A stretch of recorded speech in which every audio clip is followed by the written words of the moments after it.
You have been listening to the speeches and the high-energy music for years now, haven't you? You have filled your mind with the get up at 5 in the morning and the grind until your eyes bleed rhetoric. But lately, something has shifted inside of you. You find yourself hitting the skip button more often. You find the shouting and the manufactured intensity a bit annoying rather than inspiring. You are tired of the hype and the temporary emotional high that disappears the moment you turn off your phone. It is a strange and perhaps lonely place to be, feeling like you have outgrown the very thing that used to keep you going. But I want to tell you something that might sound a bit shocking coming from a man who spent his life on a seminar stage.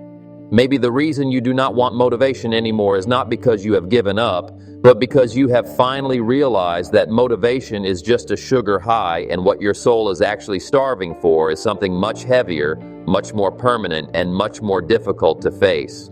The world is full of people who are motivated but going nowhere, like a man who is excited about a map that is printed upside down. If you stop the noise and put away the cheerleaders today, who is actually left standing in the room with your bank account, your health, and your future?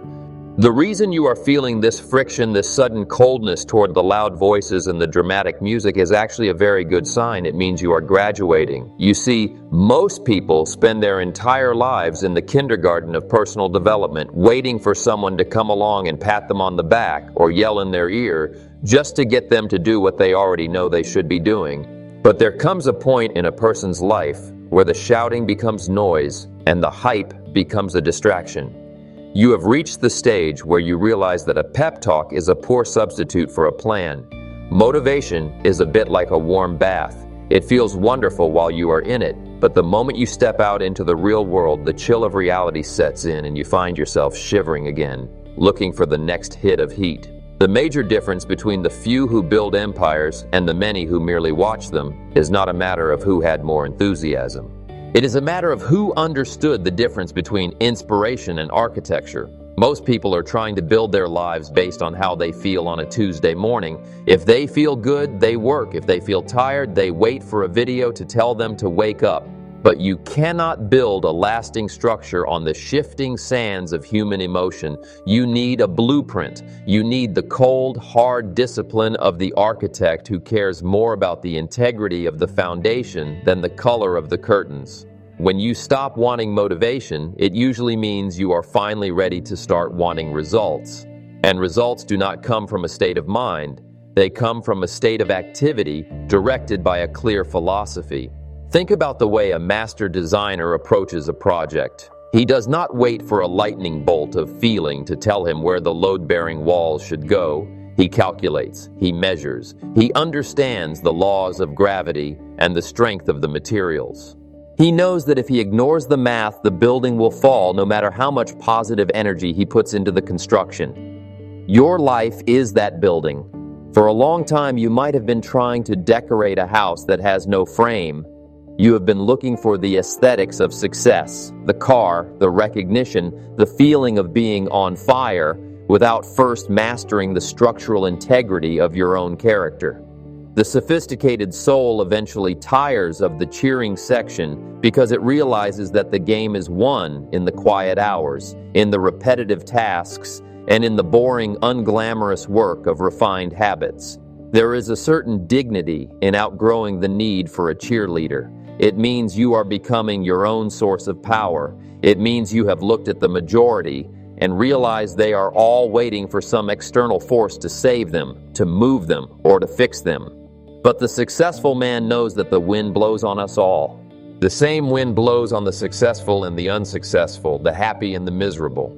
It is the set of the sail that determines where you end up, not the direction of the wind. Motivation is the wind, but philosophy and discipline are the set of the sail. And while the wind is unpredictable and often vanishes when you need it most, the way you set your sail is entirely up to you. You are starting to crave the heavy lifting of real change, rather than the light fluff of a temporary mood. You are looking for a way to design a day that works, a week that serves a purpose, and a year that leaves a legacy, regardless of whether you feel like a hero when you wake up or whether you feel like staying under the covers. This transition from being a motivational junkie to being a life designer is the most important bridge you will ever cross. It is the moment you stop asking, "Who will inspire me?" and start asking, "What is my craft?" It is the moment you realize that the most powerful thing you can have is not a high-octane emotion, but a well-ordered mind and a library of solid habits. You are no longer satisfied with being told that you can do it. You are now obsessed with learning how it is done. The many are addicted to the promise of the harvest, but they have no interest in the laws of the soil. They want the fruit without the winter of preparation. But you are beginning to understand that the silence of the winter is just as important as the abundance of the autumn. You are starting to value the quiet, the contemplation, and the rigorous self-honesty that the loud motivational speakers never talk about. They never tell you that the most important conversations you will ever have are the ones you have with yourself when the screen is dark and the room is still. They never tell you that true strength is found in the ability to walk a long, lonely path without needing a soundtrack to keep you moving. This shift in your appetite is a call to a higher level of maturity, a call to leave the crowd of the excited and join the small circle of the resolved. So, as we move forward, I want you to consider if you are ready to trade the cheap thrill of a motivational high for the expensive, enduring satisfaction of a life built by design. Are you ready to stop looking for fire from the outside and start building a furnace on the inside that burns, whether the world cheers for you or not? Are you ready to stop being a spectator of your own potential and become the disciplined architect of your own reality? I remember standing in the crisp morning air of Idaho back in the early days, looking out over the farm and thinking that as long as I worked hard and stayed positive, the world would eventually have to pay me what I thought I was worth. I had been raised with a very simple philosophy: be a good person, put in your hours, and keep your chin up. I was a stock clerk at Sears, moving boxes, doing the heavy lifting, and telling myself that my hustle was my greatest asset. I would listen to the speakers of that era, the ones who told you that if you just believed in yourself enough, the doors of opportunity would swing wide open. I was highly motivated, or at least I thought I was. I was full of energy, full of can-do spirit, and yet my bank account was a constant source of embarrassment. I had all the enthusiasm of a world beater, but the results of a man who was spinning his wheels in the mud. Then I met a man named Earl Shoaff. He was a man of great substance and very few words that weren't aimed directly at the truth. I remember our first few meetings during those shaker days when I was trying to sell nutritional supplements. I came to him one afternoon, puffing out my chest, telling him how hard I was working and how much I wanted to succeed. I was looking for a pat on the back. I was looking for him to give me one of those "you can do it, Jim" speeches that I was so addicted to. But Mr. Shoaff didn't do that. He looked at me with those calm, discerning eyes and asked to see my list of goals. I told him I didn't have one. He asked to see my plan for the next 6 months. I told him I was just going with the flow and staying positive.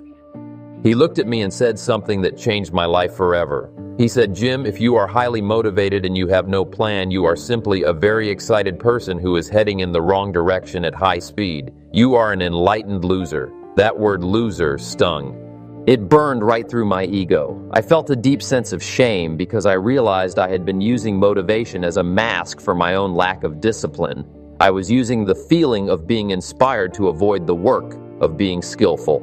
I would go to the meetings, get all worked up, shake the cans of supplements with extra vigor, and then go home and wonder why the world wasn't rewarding my excitement.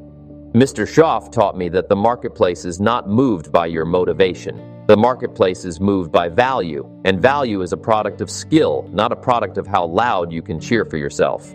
I realized that for years I had been trying to farm without understanding the seasons. I was trying to harvest in the spring because I was motivated to have the crop now, but the ground didn't care about my feelings. The ground only cared if I had prepared the soil, planted the seed, and protected it from the weeds. This realization brought me to a place of silence. I had to stop talking, stop listening to the hype, and start looking at the cold, hard facts of my life. I had to admit that my motivation was actually a form of laziness, a way to feel like I was making progress without actually changing my character. It is a painful thing to realize that you have been your own biggest obstacle, hidden behind a curtain of positive thinking. I had to learn how to be quiet and listen to the truth of my own results. I'll leave a few moments of quiet at the end of this video for you to do the same, to really sit with the reality of where you are. But for now, I want you to understand the weight of this lesson. I spent those months following Mr. Shoaff's lead, moving away from the rah-rah crowds and toward the library. I traded my motivational tapes for books on accounting, management, and the psychology of persuasion. I stopped trying to get pumped up and started trying to get better.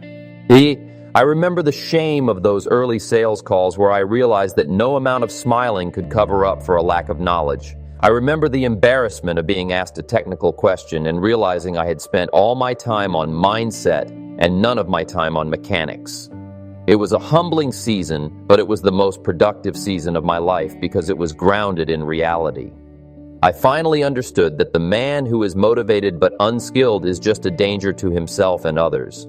You see, the reason you are tired of the push harder narrative is that deep down your conscience knows that you are missing a piece of the puzzle. You know that you can't just wish your way to a better life. You can't just vibrate at a higher frequency and expect the bills to get paid. There is a physical, mental, and spiritual price that must be paid in the currency of discipline. I had to learn that the hard way, standing in those Idaho fields, realizing that the sun and the rain don't care about my vision board. They only care if I am in alignment with the laws of nature. This shift from seeking motivation to seeking wisdom is the marks of a maturing soul. It is the moment you stop being a child who needs a bedtime story to feel safe and start being an adult who builds a house that can withstand the storm. Looking back at those Sears days and those early shaker struggles, I am grateful for the shame I felt. I am grateful that Mr. Shoaff didn't coddle me. He didn't tell me I was doing great when I wasn't. He didn't give me more motivation. He gave me a mirror. And when I looked in that mirror, I saw a man who was addicted to the feeling of success but terrified of the requirements of success. I had to decide right then and there, was I going to keep seeking the high of the crowd, or was I going to seek the peace of the professional? Was I going to be a man of moods or a man of commitments? This is the question that every person who has outgrown the hype must eventually answer in the quiet of their own heart. Have you been using your motivation as an excuse to avoid the specific difficult skills you know you need to master? To understand why you have lost your taste for the loud, flashy brand of motivation, we must look at the way life actually works. Life and business are like the changing seasons. You cannot change the seasons, but you can change yourself. Now, motivation is often like the first warm day of spring. It feels wonderful, it gives you hope, and it makes you want to get out into the field. But the warm day itself does not plant the corn. The warm day does not pull the weeds. The warm day does not ensure a harvest in October. If you spend all your time chasing the feeling of spring, you will eventually find yourself in the middle of winter with nothing to show for your time but a memory of how good you felt back in April. The reason you are moving away from the hype is that you have finally realized that a pleasant climate is not a substitute for a productive life. You are looking for something that works even when the sun isn't shining. The same wind blows on us all. The wind of economic change, the wind of social change, the wind of personal tragedy or triumph, the wind is indifferent to your goals. It is indifferent to your motivation. The only thing that makes a difference in where you end up is the set of your sail. Most people spend their lives praying for a better wind. They go to seminars and watch videos hoping someone will change the wind for them, or they wait for a wind that feels just right before they start moving. But the wise man knows that the wind is what it is. Instead of looking for a more motivational wind, he spends his time learning how to set a better sail. He learns how to use the wind, even a cold and bitter wind, to move him in the direction of his dreams. This is what we call philosophy. Philosophy is the set of your sail. It is the way you think, the way you process information, and the way you decide what to do when the feelings of excitement have long since faded away.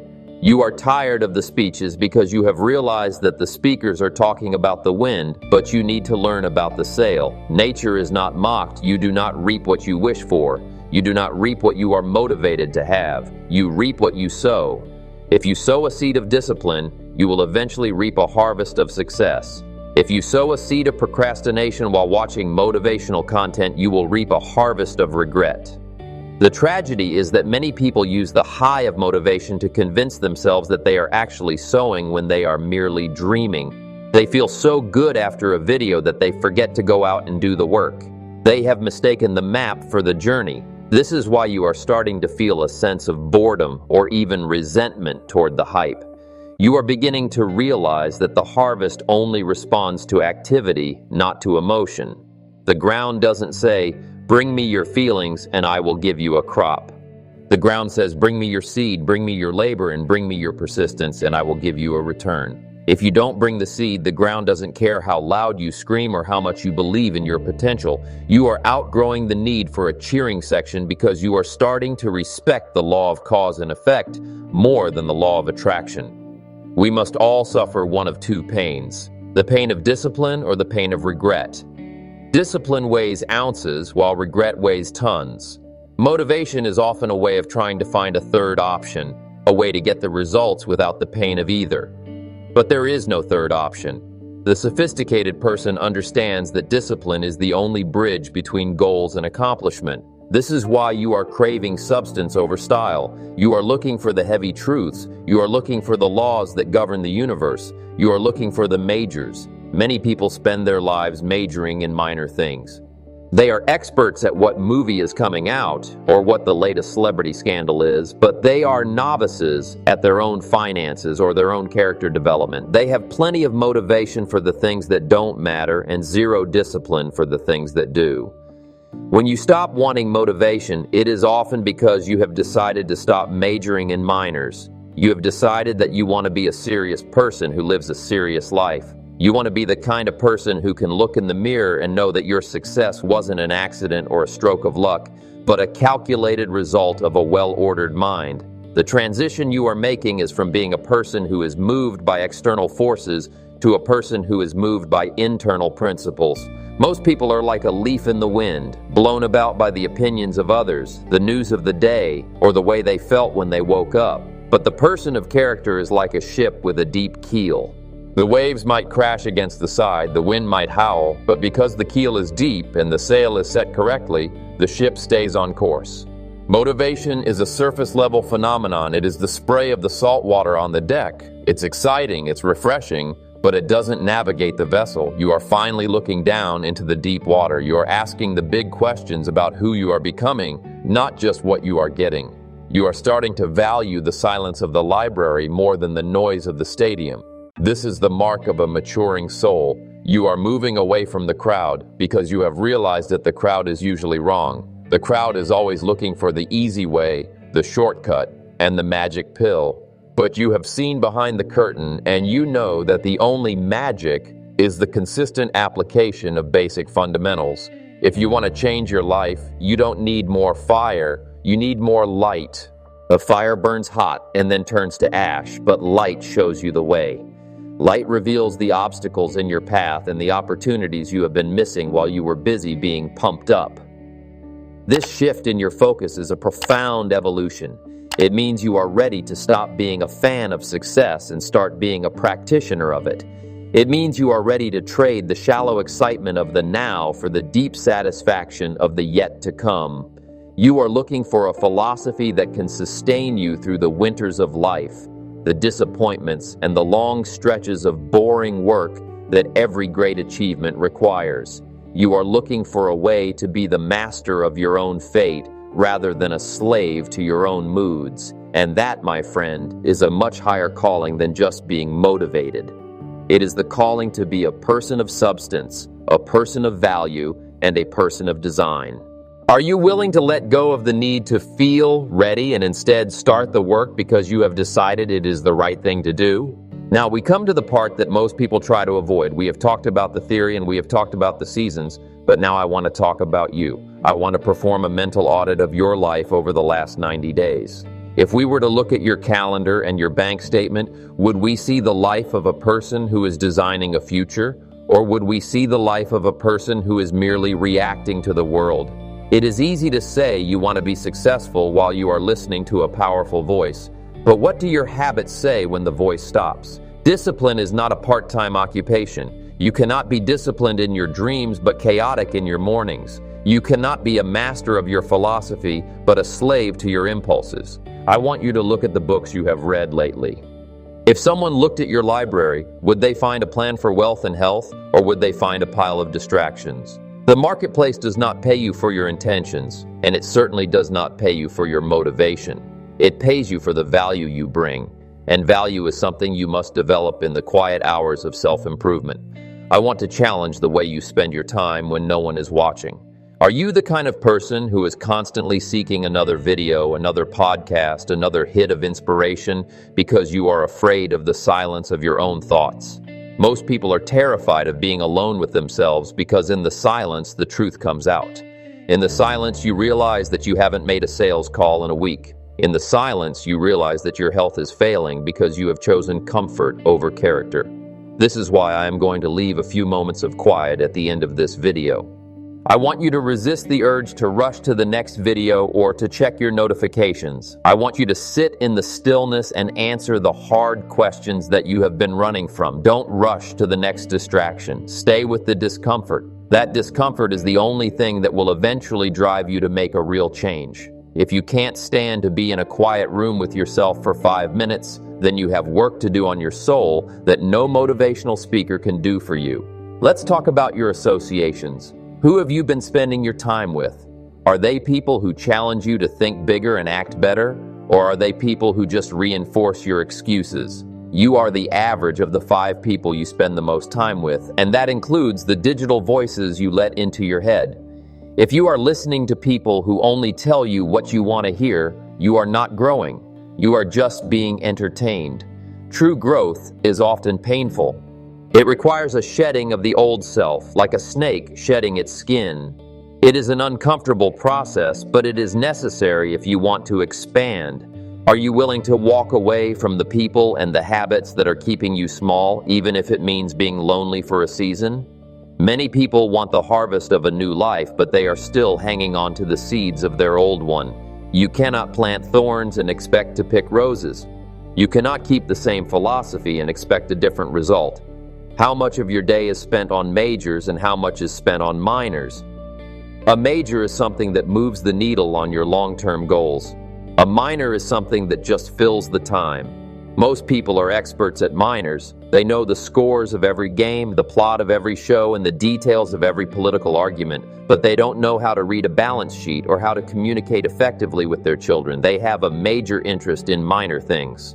I am challenging you today to flip that script. I am challenging you to become a novice in the things that don't matter and a master in the things that do. This requires a level of focus that most people find exhausting. It requires saying no to 1,000 good things so that you can say yes to the one great thing. It requires a level of mental toughness that the motivation crowd never talks about. They tell you it will be easy once you find your why, but the truth is that it will be hard regardless of your why. The why just gives you the strength to endure the how. I want you to be honest with yourself about your level of skill. If your income has stayed the same for the last 3 years, it is not because the economy is bad or because your boss is unfair. It is because you have not increased your value to the marketplace. You are being paid exactly what you are worth right now based on the skills you have developed. If you want more, you must become more. You must learn more, practice more, and refine your craft until you are so good that the world cannot ignore you. Stop looking for a shortcut or a hack. There are no hacks to character. There are no shortcuts to excellence. There is only the long, steady climb of the professional. Are you willing to be a student again? Are you willing to admit that you don't know enough? Or are you going to keep pretending that you are just one big break away from success? The big break usually comes to the person who is already working 14 hours a day and has spent 10 years preparing for it. The question I want to leave you with in this block is a heavy one, and I want you to carry it into the silence we will have shortly. If you continue to live exactly as you have lived for the last 90 days for the next 5 years, where will you be? Will you be proud of the person you have become, or will you be exactly where you are today, only 5 years older and much more full of regret? The clock is ticking for all of us. Time is the one thing we can't get back. You can lose money and make it back, but a lost day is gone forever. Are you treating your days like the precious jewels they are, or are you throwing them away like they are infinite? You have outgrown the hype because you have realized that the clock doesn't care about your excitement. It only cares about your movement. It only cares about the work. Are you brave enough to stop looking for someone to push you and finally decide to pull yourself toward the person you were meant to be? There is a tremendous power in the person who has finally decided to stop being a spectator of their own potential. You have reached a point where the noise of the world no longer satisfies you because you have caught a glimpse of what is possible when you rely on your own resolve rather than someone else's enthusiasm. This is the moment where the many turn back to find another distraction, but the few step forward into the unknown. It is a quiet, sober, and deeply serious transition. You are moving from the fragile world of hoping to the solid ground of knowing. You are no longer looking for a reason to start. You have become the reason. The fire you were seeking from those videos and those speakers was never meant to be your permanent source of heat. It was only meant to be the match that lit the furnace inside of your own character. Now that the furnace is burning, you don't need the match anymore. You need the fuel of daily habit, the oxygen of clear thinking, and the iron walls of self-imposed discipline. You must realize that an extraordinary life is not something that happens to you. It is something that you create with the tools of your own philosophy. The world is waiting to see what you will do when the music fades and the lights go down. Will you continue to climb the mountain when there is no one there to cheer for your progress? Will you continue to study the books and refine your skills when the immediate rewards are nowhere to be seen? The mark of a sophisticated soul is the ability to maintain a commitment long after the mood in which the commitment was made has left you.